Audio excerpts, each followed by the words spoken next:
ഒരാള്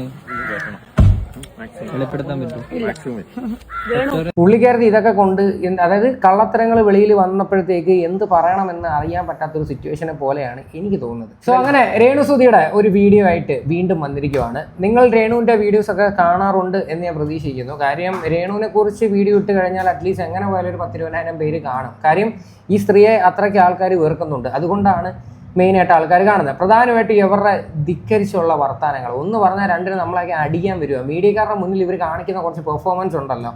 ഇപ്പോൾ അതിനെ പറ്റിയിട്ടാണ് ഞങ്ങൾ ശരിക്കും പറയാൻ വന്നത്.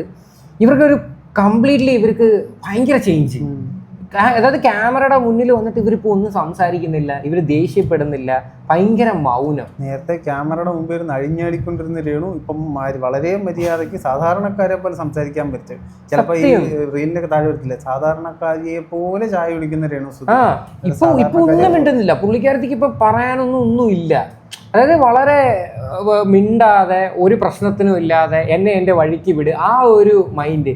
സാധാരണ രേണു ഇതൊക്കെ വെച്ചിട്ട് സത്യം പറഞ്ഞ കണ്ടന്റ് ഉണ്ടാക്കുന്നതാ. ഷഫീന ബീവി ഒരു സാധനങ്ങൾ കുറച്ച് പുറത്തിറക്കിയതിന് ശേഷം പുള്ളിക്കാരത്തേക്ക് അതൊന്നും പ്രതികരിക്കുന്നതാ. ഏറ്റവും കൂടുതൽ ഒഫൻസ് എടുക്കേണ്ട ഒരു സാധനമാണത്, അറിയോ? കാര്യം ഭയങ്കര ഒഫൻസീവാണ്. അങ്ങനെയൊക്കെ ഉള്ളൊരു വലിയ അലിഗേഷൻ ഒരു പെണ്ണിനെതിരെ വരുമ്പോ ആ പെണ്ണ് പ്രതികരിച്ചില്ല എന്നുള്ളത് ഒരു വലിയ ചോദ്യചിഹ്നമാ. ഇങ്ങനെ ഒരു പ്രശ്നം വരുമ്പോഴത്തേനും ഒന്നെങ്കിൽ നീ തെളിയിക്കടിയെന്നെങ്കിലും രേണു പറയേണ്ടതാണ്. കാര്യം പബ്ലിക്കായിട്ട് ഒരു സ്ത്രീയെ അപമാനിക്കുന്ന സാധനങ്ങളാണ് വെളിയിൽ വന്നത്. ഏതൊരു സ്ത്രീകൾക്കും വേണമെങ്കിൽ അതിന് എഗെയിൻസ്റ്റ് ആയിട്ട് പോകാം. പക്ഷേ ഇവർ അതിന് പോയിട്ടില്ല. രണ്ടാമത് ഇവരുടെ പുറത്തിറങ്ങിയ ഇവരെ ചാറ്റ്, അതായത് ഇവർ സബ്സ്ക്രിപ്ഷനിൽ ഇട്ടിരിക്കുന്ന വീഡിയോയുടെ താഴെ ഇവർ കൊടുത്തിരിക്കുന്ന റിപ്ലൈ ആണത്. അത് സബ്സ്ക്രിപ്ഷൻ വീഡിയോ എന്ന് പറഞ്ഞു കഴിഞ്ഞാൽ എല്ലാവർക്കും കാണാൻ പറ്റത്തില്ല. സബ്സ്ക്രൈബ് ചെയ്ത ആൾക്കാർക്ക് മാത്രമേ കാണാൻ പറ്റത്തുള്ളൂ. അപ്പോൾ റിപ്ലൈ കൊടുക്കാൻ പറ്റും, അവർക്ക് റിപ്ലൈ കൊടുക്കാൻ പറ്റും. പിന്നെ ഈ സബ്സ്ക്രൈബേഴ്സിന് വേണ്ടി മാത്രമായിട്ടൊരു ചാറ്റ് ബോക്സ് ഇവർ തുറന്നു വെച്ചിട്ടുണ്ട്. അപ്പോൾ അതും തുടങ്ങിയിട്ടുണ്ട്. അപ്പം എന്തായാലും പുള്ളിക്കാരത്തി ഇതൊക്കെ കൊണ്ട് അതായത് കള്ളത്തരങ്ങൾ വെളിയിൽ വന്നപ്പോഴത്തേക്ക് എന്ത് പറയണമെന്ന് അറിയാൻ പറ്റാത്തൊരു സിറ്റുവേഷനെ പോലെയാണ് എനിക്ക് തോന്നുന്നത്. എന്തായാലും രേണുവിൻ്റെ ഒരു വീഡിയോ നമുക്ക് കാണാം.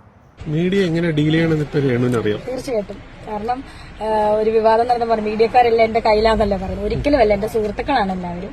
ഒരു വിവാദം, ഒരു കേസ് നടന്നിരിക്കുകയാണ്, അറിയാലോ. മനസ്സിലായി, അവന്മാരൊന്നും കയ്യിലില്ല, അവന്മാരെല്ലാം കൈ ഒഴിഞ്ഞു. ഇത്രയും വലിയ വിവാദം വന്നിട്ട് ഒരു മീഡിയക്കാരൻ പോലും രംഗത്ത് വന്നിട്ട് പറഞ്ഞിട്ടില്ല ഞങ്ങളവിടെ ഉണ്ടായിരുന്നു, രേണുവിന് ഇങ്ങനെ സംഭവിച്ചു. ആരെങ്കിലും കണ്ടോ? അത് മാത്രമല്ലടാ, ഇവർക്ക് ഇങ്ങനെയൊക്കെ മീഡിയക്കാരെ ഡീൽ ചെയ്യാൻ അറിയാമായിരുന്നുവെങ്കിൽ ഇവർക്ക് ഇത്രയും പ്രശ്നങ്ങൾ ഉണ്ടാവത്തില്ലായിരുന്നു, ഇല്ലേ? പിന്നെ വേറെ കാര്യമുണ്ട്, പിന്നെ ഇവർ ഇത്ര റീച്ച് ആവത്തുമില്ലായിരുന്നു. കാര്യം ഇവര് എങ്ങനെയാണ് റീച്ച് ആയത്? നെഗറ്റീവിലൂടെ റീച്ച് ഉണ്ടാക്കിയതാണ്. നെഗറ്റീവ് പബ്ലിസിറ്റി കറക്റ്റായിട്ട് ഉപയോഗിച്ചൊരു വ്യക്തിത്വമാണ് രേണു. സത്യം, അത് വേറെ ആരും യൂസ് ചെയ്തിട്ടില്ല ഇത്രയും. കാര്യം ഇപ്പോഴും രേണു ഇത്രയും നാളായിട്ടും ഇങ്ങനെ ലൈം ലൈറ്റിൽ നിൽക്കണമെങ്കിൽ ഇവർ കൊടുത്ത നെഗറ്റിവിറ്റിയാണ്. വർഷത്തോളം അതേ രീതിയിൽ ഒരു മാറ്റവും ഇല്ലാതെ ഓരോ വിവാദങ്ങൾ. പക്ഷെ ഈ ഇടയായിട്ടേ ഉള്ളൂ, ഇപ്പൊ കുറച്ച് ദിവസങ്ങളായിട്ടേ ഉള്ളൂ രേണു കണ്ടന്റ് കൊടുക്കാതിരിക്കുന്നത്. പോയി കഴിഞ്ഞാൽ ഒരു മാസം അതെ, വീണ്ടും 10 വിടർത്തി ആടും. എന്തായാലും രേണുവിന്റെ പുതിയ സിനിമയുടെ ഷൂട്ടിംഗ് ഒക്കെ വന്നിട്ടുണ്ട് കേട്ടോ.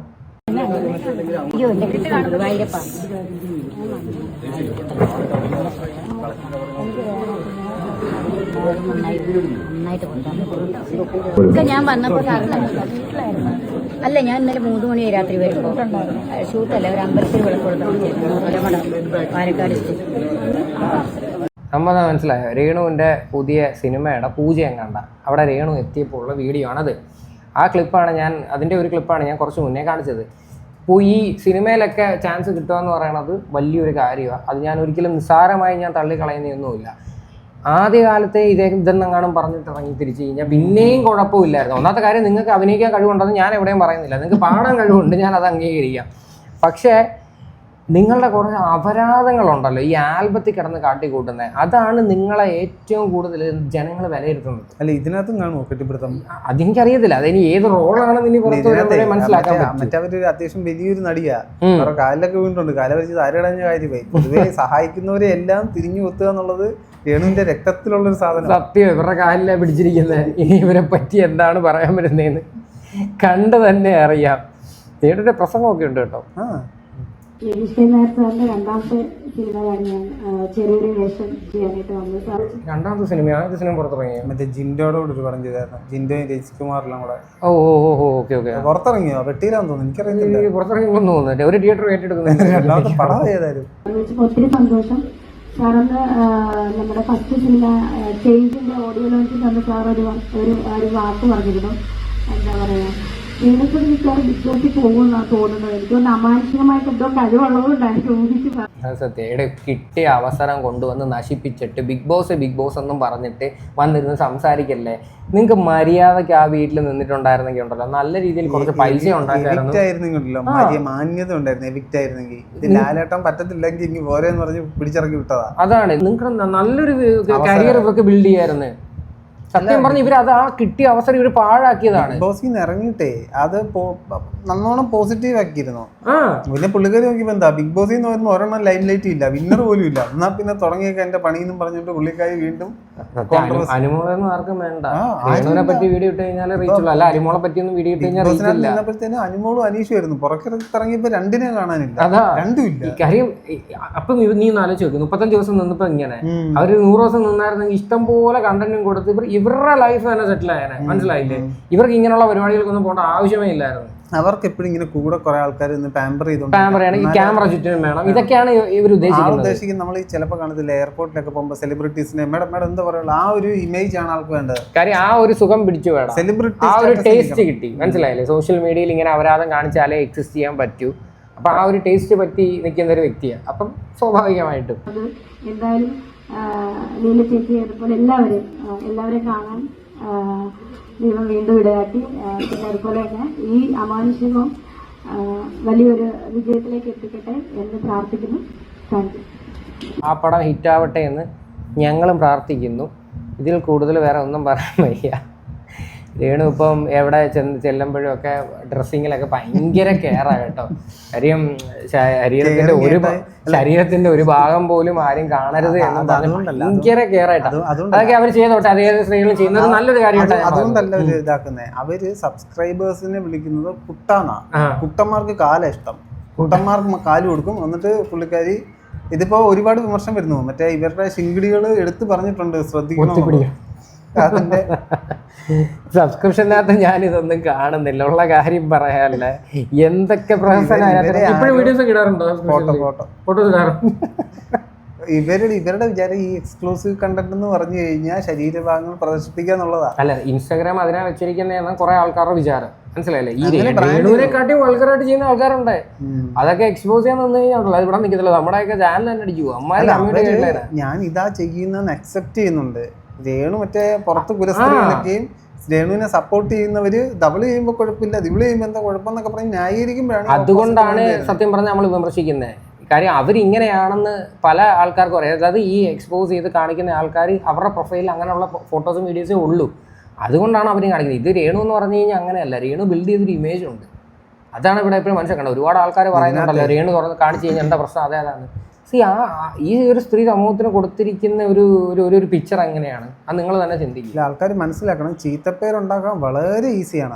വീണ്ടും നല്ല പേരിലേക്ക് കൊണ്ടുവരാനുണ്ടല്ലോ, നടക്കത്തില്ല. ഇപ്പൊ ഇങ്ങനെ മിണ്ടാതിരുന്ന് വലിയ മാന്യനാന്നുള്ള രീതി ചമഞ്ഞു കഴിഞ്ഞാലൊന്നും ഒരിക്കലും വരത്തില്ല. കാര്യം അമ്മാതിരി ഹെയ്റ്റ് ആണ് നിങ്ങൾ സ്പ്രെഡ് ചെയ്തത്. രണ്ടാമത്തെ കാര്യം, ഈ സബ്സ്ക്രിപ്ഷനൊക്കെ തുടങ്ങുന്ന സമയത്ത് നിങ്ങളുടെ ഭർത്താവിനൊരു ഫാമിലി ഉണ്ട്, പുള്ളിക്ക് ഒരു ജീവിച്ചിരിക്കുന്ന അമ്മയുണ്ട്, ചേട്ടനുണ്ട്, ഒരു മകനുണ്ട് എന്നൊക്കെ നിങ്ങൾക്ക് ചിന്തിക്കാം. ഒരു മകനല്ല, 2 മക്കളുണ്ട് എന്നൊക്കെ നിങ്ങൾക്ക് ചിന്തിക്കാം. പക്ഷെ നിങ്ങൾ അതൊന്നും ചെയ്തിട്ടില്ല. ഇത്രയും പ്രശ്നമായിട്ടും നമ്മുടെ തങ്കച്ചൻ ഇതിനെതിരെ ഒന്നും സംസാരിക്കട്ടെ. എന്റെ മോൾ ഇങ്ങനെയൊക്കെ കാണിക്കുന്നതിനെതിരെ സ്വാഭാവികമായിട്ട് മിണ്ടത്തില്ലല്ലോടാ. അത് മിണ്ടിക്കഴിഞ്ഞാൽ കംപ്ലീറ്റും കയ്യിൽ നിന്ന് പോകത്തില്ലേ?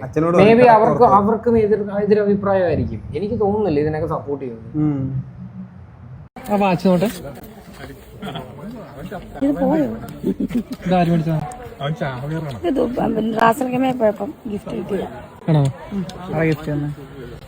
ഒരാള്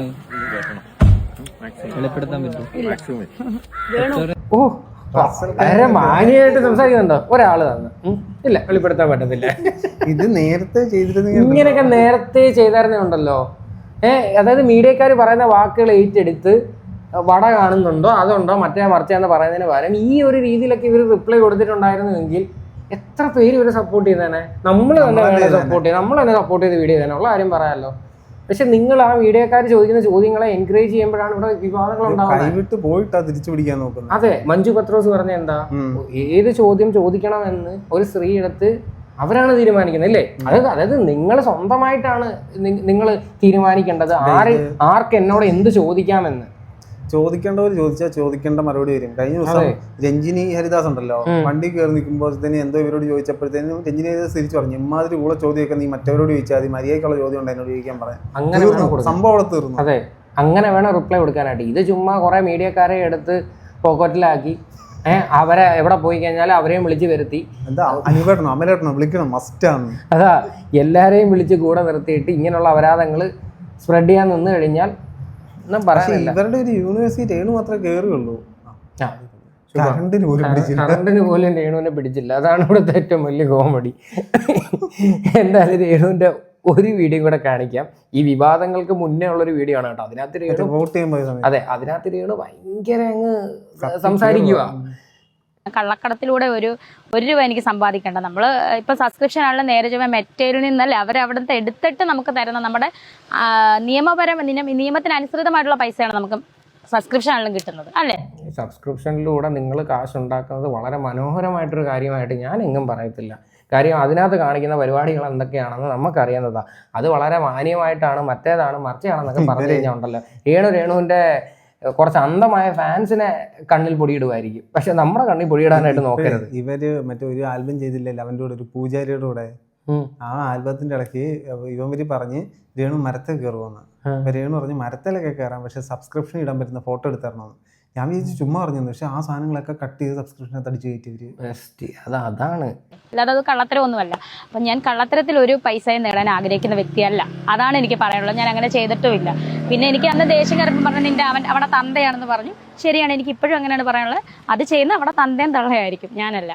ഇപ്പൊ എന്താ പറയാനുള്ളത്? അതല്ല പറഞ്ഞുണ്ടോ, അന്ന് ഞാൻ ദേഷ്യം വന്നപ്പോ ഞാൻ പറഞ്ഞത് അവളെ തന്തയാണ്. പക്ഷെ ഞാൻ പിന്നെയും പറയും അവളെ തന്ത തന്നെയാണല്ലേ. അഭിപ്രായത്തിൽ ഇപ്പൊ എന്തെങ്കിലും മാറ്റം വരുത്താണ്ട് ആലോചിക്കുന്നുണ്ടോ? ഇവരുടെ തന്തയ്ക്ക് ചെന്ന് വിളിച്ചതിന്റെ ആഫ്റ്റർ എഫക്റ്റ് ആണ് ഇപ്പം വാ തുറന്ന് കമാന്നൊരക്ഷരം പോലും മിണ്ടാതെ തേരാ പാര നടക്കുന്നത് എന്ന് എനിക്ക് പറയാനുള്ളൂ. ബേസിക്കായിട്ട് മറ്റൊരാളെ പ്രകോപിപ്പിക്കാതിരിക്കുക. പ്രകോപിപ്പിക്കുവാണെങ്കിൽ നിങ്ങളുടെ പക്ഷം പറഞ്ഞു നിൽക്കാനുള്ള കേപ്പബിലിറ്റി നിങ്ങൾക്ക് വേണം, നിങ്ങളുടെ സൈഡിൽ ന്യായം വേണം.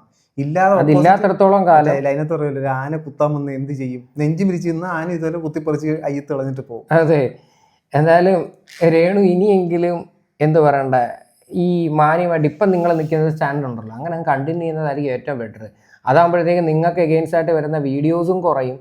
അത്യാവശ്യം നിങ്ങൾക്ക് കുറച്ച് നാൾ കഴിയുമ്പോഴത്തേക്ക് സോഷ്യൽ മീഡിയയെ സംബന്ധിച്ച് നിങ്ങൾക്ക് സപ്പോർട്ട് വരും. കാര്യം ഒരാളെ കണ്ടിന്യൂസ്ലി എല്ലാവരും കൂടി ഇങ്ങനെ ഓരോന്ന് പറയുമ്പോഴത്തേക്ക് ഒരു സൈഡിൽ നിന്ന് സപ്പോർട്ട് കയറി തുടങ്ങും. ഒരു പാവമല്ലേ, ഒരു വോട്ട് എന്ന് പറയുന്നൊരു സാധനമെങ്കിലും അതിനുള്ള അവസരം ഇതുവരെ കൊടുത്തിട്ടില്ല. ഇനിയെങ്കിലും കൊടുത്താൽ രേണുവിനെ റിയാക്ട് ചെയ്യുന്ന ഒരു വീഡിയോ വരുമ്പോഴത്തേനും ഓഡിയൻസിന്, കാണുന്ന പ്രേക്ഷകർക്ക് തോന്നുന്നു നമ്മൾ പറയാൻ വെച്ചാണല്ലോ ഉമ്മാർ പറഞ്ഞു. അതുകൊണ്ടാണ് രേണുവിനെതിരെയുള്ള വീഡിയോസിന് ഇത്രയും വ്യൂസ് പോകുന്നത്. രേണുവിനെ സപ്പോർട്ട് ചെയ്യുന്നവരെ ഓഡിയൻസ് പട്ടിപ്പുച്ചു അടിക്കുന്നതിന്റെ സാധനം അതാണ്. അപ്പം എന്തായാലും ഇത്രയൊക്കെയാണ് കാര്യങ്ങൾ. ഇതിനെക്കുറിച്ച് നിങ്ങളുടെയൊക്കെ അഭിപ്രായങ്ങൾ എന്താണെന്ന് വെച്ചാൽ നിങ്ങൾ തീർച്ചയായിട്ടും കമൻറ്റ് ചെയ്യുക.